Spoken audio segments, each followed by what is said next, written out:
Và cái thứ đây không ở đây tối.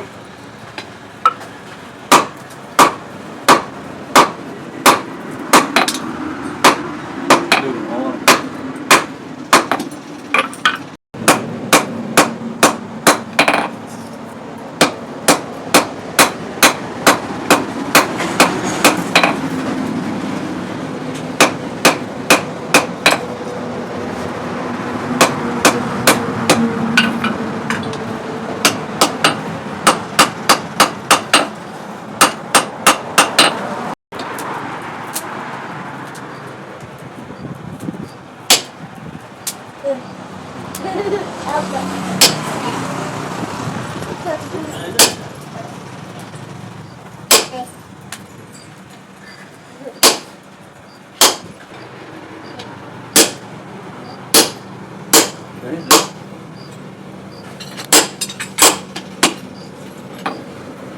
Đầm thế bông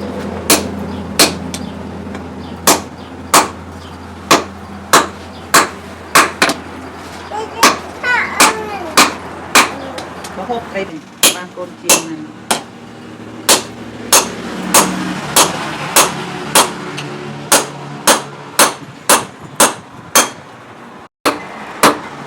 chưa tao anh là chụp lưng lên ta đâu không có đây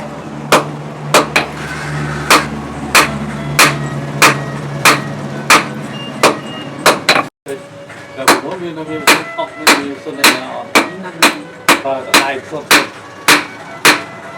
đã từ đây mình đó là mình đã bay cho nó bao lâu thôi thôi thôi